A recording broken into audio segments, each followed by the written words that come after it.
အားလုံးမင်္ဂလာပါဒီဗီဒီယိုကပေါ့နော်သင်ရဲ့ for you တဲ့ကို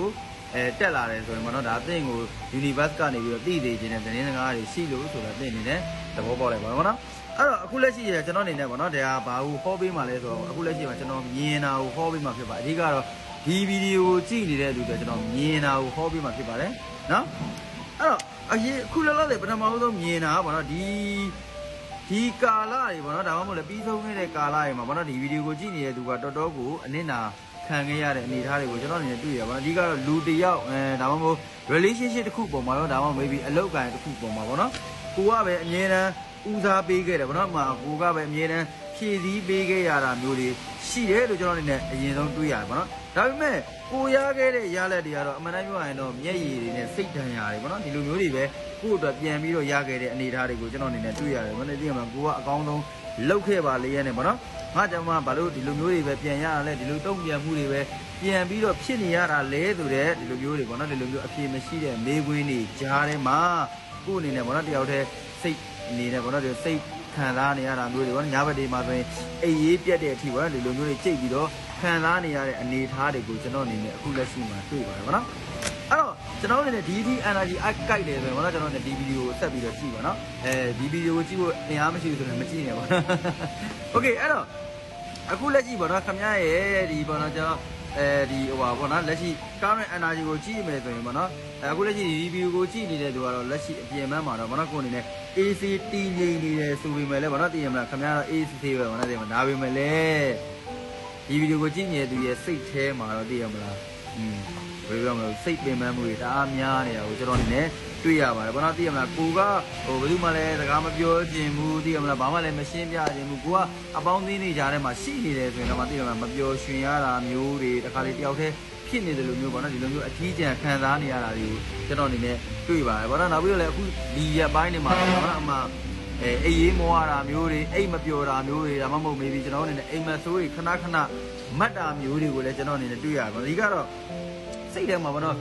ငါရှေ့ဆက်ပြီးတော့ဘာကြီးလောက်ရမလဲသိရမလားငါဘယ်လိုမျိုးတွေစုံဖြတ်ရမလဲပေါ့နော်ဒီလိုမျိုးဝေခွဲမရနေပြီးတော့ဒီကျွန်တော်အနေနဲ့ရှေ့ပါလဲလမ်းတွေပြောင်းနေတဲ့သဘောမျိုးတွေကိုကျွန်တော်အနေနဲ့တွေ့နေရတယ်လို့ကျွန်တော်အနေနဲ့တွေ့ရတယ်ပေါ့နော်ဒါပေမဲ့ကျွန်တော်အနေနဲ့ကတော့ဒီကျွန်တော်ရဲ့ကတ်တွေကပြတာပေါ့နော်ဘာမှတော့ကျွန်တော်တို့အနေနဲ့စိတ်ပူကြတော့မလို့ပေါ့နော်ကျွန်တော်အနေနဲ့ဟိုဒီကြလာတဲ့ကတ်တွေကတော့ခင်ဗျားကိုအားပေးနေတဲ့သဘောတွေကိုတွေ့တယ်ပေါ့အဓိကတော့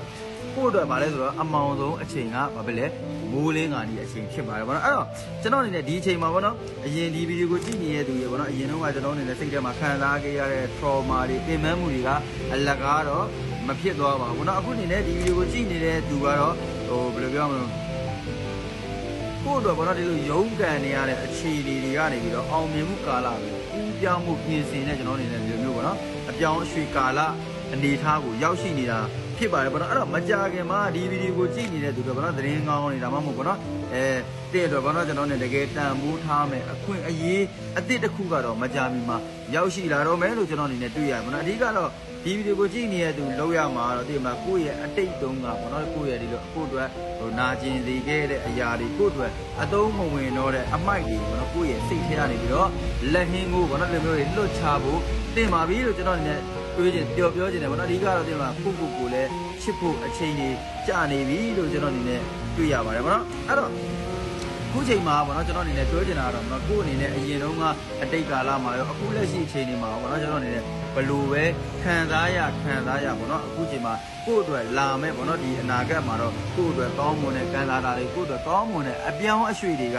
ကရောက်ရှိတော့မယ်လို့ကျွန်တော်ရဲ့ကတ်တွေထဲမှာအထင်အရှားပြသနေတာဖြစ်တယ်ဗောနော်ကိုယ့်အနေနဲ့အခုချိန်မှာသိရမလားအရန်ကြီးစိတ်ဒဏ်ရာတွေရနေတယ်သိပင်မန်းနေတယ်ဆိုရင်တော့မှာပေါ့နော်မကြာမီမှာပြေလေသွားတော့မှာဖြစ်တယ်ဒါပေမဲ့ကျွန်တော်ပြောသလိုမျိုးကိုယ်ပေါ့နော်ဖြစ်တဲ့စိတ်ကိုဝေးမယ်ပြီးရင်ပေါ့နော်ဘယ်အရာကိုပဲဖြစ်ဖြစ်ကျွန်တော်အနေနဲ့လွတ်ချနိုင်တဲ့စိတ်ကိုဝေးပါပြီးရင်ကျွန်တော်ပြောသလိုမျိုးကိုယ့်အတွက်အသုံးမဝင်တော့တယ်ပေါ့နော်အတိတ်ကာလတော့ကိုယ့်အတွက်အသုံးမဝင်တော့တဲ့စိတ်ဒဏ်ရာတွေ trauma တွေပေါ့နော်ကိုယ့်ရဲ့အောင်မြင်မှုကိုအဟန့်တားဖြစ်စေတဲ့အရာတွေကိုယ့်အတွက်အသုံးမဝင်တော့တဲ့အမိုက်တွေကို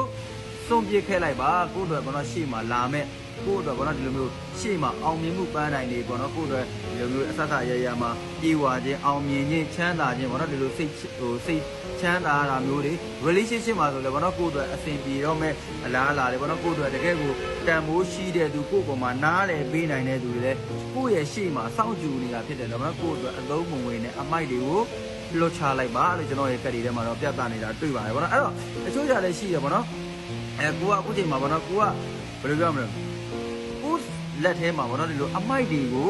လွတ်ချလိုက်မှကိုကအစ်စ်တွေကိုကိုလက်ထဲမှာပြန်ပြီးတော့ဘာဖြစ်လဲစောက်ကင်နိုင်မှာဖြစ်ပါတယ်ဘောနော်အဲ့တော့ကျွန်တော်အနေနဲ့ပြောချင်တာတော့အဓိကတော့ကို့အတွက်အသုံးမဝင်တော့တဲ့အရာတွေဘောနော်ဒီလိုမျိုးအမိုက်တွေကိုကိုကလက်နဲ့ကင်ထားပြီးတော့